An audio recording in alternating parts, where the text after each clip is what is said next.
Bom dia, queridos, graça e paz. Irmãos, hoje eu quero meditar no Evangelho de Mateus, no capítulo 11, verso 12, que diz assim: Desde os dias de João Batista até agora, o reino dos céus é tomado por esforço, e os que se esforçam se apoderam deles, porque todos os profetas e a lei profetizaram até João. Nós estamos sendo desafiados. O nosso viver cristão está sendo desafiado pelo novo estilo de vida que a internet nos impôs e nos expôs. Nos impôs porque veio sobre nós sem ser necessariamente uma opção, é uma condição. E nos expôs no sentido de exposição a um novo estado, um novo nível de desafio. Com toda mudança, como toda mudança é precedida por uma crise, ou seja, há uma exigência, há exigências nesse novo estado. Nós precisamos tomar decisões, nós precisamos participar de novas coisas. E com a velocidade com que está acontecendo as coisas, e no calor desse momento, dessa exigência, nem sempre nós temos o tempo hábil para elaborar determinados conceitos e nem tempo hábil para processar as novas e rápidas mudanças que estamos participando. O texto em que eu li do Evangelho é um dos mais desafiadores de interpretar pelos teólogos.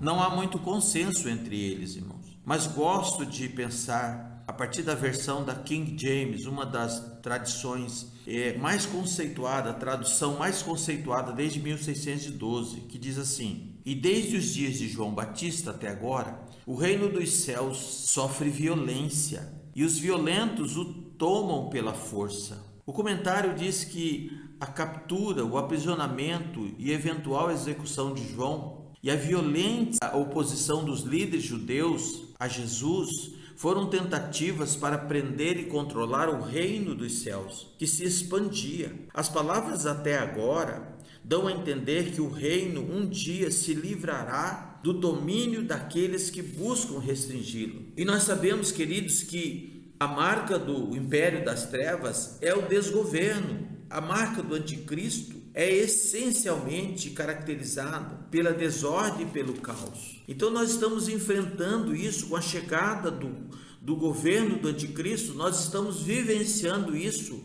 como nunca nós vivenciamos. E nós sabemos que enfrentar esse universo de hostilidade, de ofensas, de mentiras descaradas, isso para nós é muito novo nessa dimensão. Isso para nós é extremamente desafiador. Você lembra do primeiro dia de aula na infância?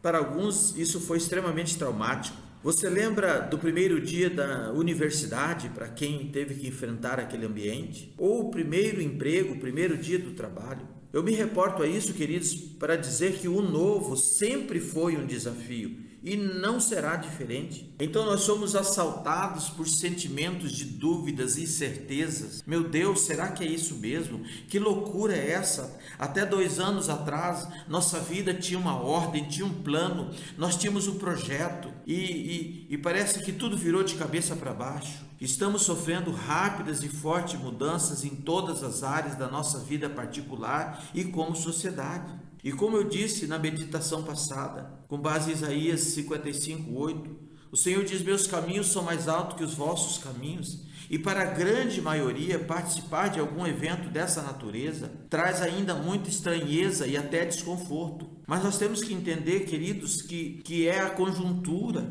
é o encontro da luz com as trevas e também pode ser uma oportunidade para o nosso crescimento. Eu quero lembrar que o apóstolo Paulo, que em sua segunda epístola aos Coríntios, ele fala de sentimento frente às loucuras e os desafios em que ele enfrentou quando assumiu seu ministério. Lembremos que o apóstolo Paulo era um homem de honra, o apóstolo Paulo era um homem de título, o apóstolo Paulo tinha um bom emprego e um bom salário no Estado romano. E, no entanto, quando ele recebe o Evangelho, ele não só abre mão dessa carreira, desse título e desses benefícios, mas o apóstolo Paulo também, queridos, ele passa a viver à margem da sociedade. Ele passa a viver como subversivo. Sabe por quê? Por amor a uma verdade, por amor a uma nova visão de justiça, de direito e de significado para a vida. E não pode ser diferente o nosso evangelho, queridos. Talvez os sentimentos que nos assaltam hoje, muitos dos apóstolos já sentiu.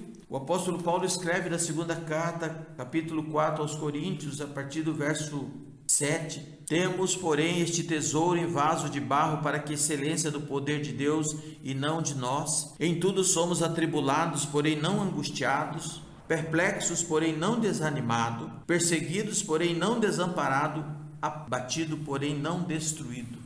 Eles passaram por esses sentimentos, eles foram assaltados por esses sentimentos. E tem um fator que pode nos trazer mais ainda essa tristeza, que está lá no Evangelho de Mateus capítulo 11, a partir do verso 16, que diz assim: mas a quem hei de comparar esta geração? É semelhante a meninos que sentados nas praças gritam aos companheiros: nós vos tocamos flauta e não dançastes, entoamos lamentações e não pranteaste. Pois veio João que não comia nem bebia e dizem: tem demônio.